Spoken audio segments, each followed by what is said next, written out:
কবিতা বেশ্যা সেই নারীর ହିଁ ଉଦାହରଣ। ହେ ପୁରୁଷ ପୌରୁଷର ଦ୍ୱାହି ଦେଇ କରୁଅଛ ଅତ୍ୟାଚାର, ସ୍ୱାତନ୍ତ୍ର୍ୟରେ ମୋ ଆଘାତ ଲାଗିଛି ବନ୍ଧୁ ଇଏ କେଉଁ ସୁବିଚାର। ଯୌବନର ଉନ୍ମାଦପଣରେ ମତୁଆଲା ହୁଏ ମନ, ଅସମ୍ଭାଳ ଉକ୍ତି ପ୍ରୟୋଜନା ଅଗ୍ନି ମୁଁ ହିଁ ବାହେ କଲ୍ୟାଣ। ବନିଯାଏ ମୁଁ ଏ ସଂସାର ଧାରେ ଘୃଣିତ ରୂପରେଖ, ମୁଖ ଲୁଚା ଧାରେ ପ୍ରଚ୍ଛଦ ପଟରେ ତୁମେ ବାସ୍ତବ ପ୍ରତୀକ। କାମନାର ଏଇ ଉନ୍ମାଦନାପଣ କରୁନ କି ତୁମେ ଭ୍ରମ, କେଇ ଟଙ୍କାର ଲୁଚିକ ସ୍ୱଭାବ ମୋ ହୃଦୟ ଜ୍ୱଳନ। ନାରୀ ହିଁ ଏକ ବାସ୍ତବ ରୂପ, ପ୍ରେମ ଜାଗେ ଏଇ ମନ, ଏ ସଂସାର ବି ମୋତେ ଲାଞ୍ଛନା ଦିଏ ଆପଣାରେ ମତି ଭ୍ରମ। ଶିଶୁ ହୋଇ ମୁଁ ମାତୃ ପ୍ରଯତ୍ନରେ ଜରାୟୁରେ ହିଁ ବଢ଼େ, ସମୟର ଧାରେ ଅଭାବୀପଣରେ ମୁଁ ବି ଯନ୍ତ୍ରଣାରେ ସଢ଼େ।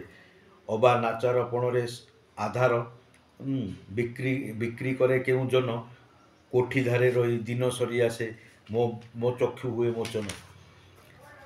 କରୁନ କି ବନ୍ଧୁ ଏ ସଂସାର ଧାରେ, କହିବ କି ବନ୍ଧୁ ଏ ସଂସାର ଧାରେ ମୋର ହିଁ ଭୁଲ ଥାଏ।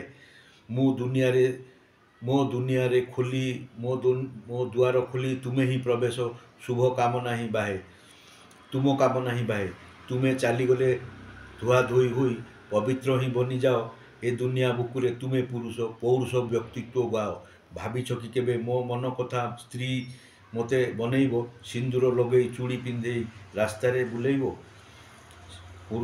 ପୁରୁଷ ସେଇ ବଡ଼ପଣ ପରା, ପୌରୁଷପଣେ ସ୍ୱାର୍ଥୀ, ଦୁନିଆ ଦାଣ୍ଡରେ ମୋ ଅସତୀପଣ ମୋ ଲାଗି ପ୍ରବନ୍ଧ ଉକ୍ତି।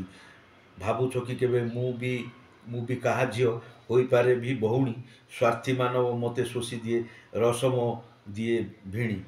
ମୁସଲିମ ଧାରେ ବନ୍ଧୁଏ କହନ୍ତି, ବେଶ୍ୟାକୁ କଲେ ଗ୍ରହଣ, ଆଲ୍ଲାହ ହେବେ ପ୍ରୀତ ପ୍ରାଣ ଉକ୍ତିରେ ଜୀବନ ବାହିବ ପୁଣ୍ୟ। ଉକ୍ତି ପ୍ରଯତ୍ନ ସତ୍ୟର ଗାଥା, ଶୁଣିଛ କି ଭାଇ ବନ୍ଧୁ, ସମୟ ନ ବହୁ ଆଗାମୀ ଜନ୍ମରେ ଏଇ ଦଶା ତୁମେ ବାନ୍ଧୁ। ଘୃଣିତ ମୁଁ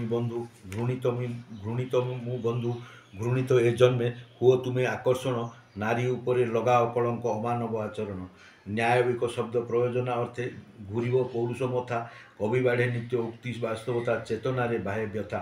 ପୁରୁଷ ପ୍ରଧାନ ଏଇ ଦେଶରେ ନାରୀର ମୁଣ୍ଡରେ ଅଠା, ଭ୍ରମରେ ପୁରୁଷ ନିତ୍ୟ ପଡ଼େ ଉଠେ, ରଖେନା ଆପଣା ସତ୍ତା। ସେ ଲାଗି ବନ୍ଧୁ ମୁଁ ନୁହେଁ ଘୃଣ୍ୟ, ମୁଁ ନାଚାରପଣ, ଅମାନବବାଦ ମୋତେ ପ୍ରୟୋଜନା, ବାଧ୍ୟତା ସ୍ୱୀକାରେ ମନ। ଜୀବନ ଯନ୍ତ୍ରଣା ବାହି ମୁଁ ଚାଲେ, କେଇ ଟଙ୍କାର ପ୍ରୟୋଜନା, ଲାଞ୍ଛନା ବାହେ ଏଇ ଜୀବନରେ ଏ ସଂସାରେ ବାଟବଣା। ସ୍ତ୍ରୀ କାହାର ହୋଇ ନ ପାରେ ଏ ଜୀବନର ଧାରେ, ଆଶା ବି ବାନ୍ଧେ ଏଇ ମନରେ ସ୍ୱପ୍ନର ବିଭୋରରେ। ସଂସାର କଲ୍ୟାଣ ଜୀବନ କଲ୍ୟାଣ, ମାନବ ହିଁ ବନେ ସ୍ୱାର୍ଥୀ, ମୁକ୍ତି ଚିନ୍ତନ ବାହେ ବି ମନ,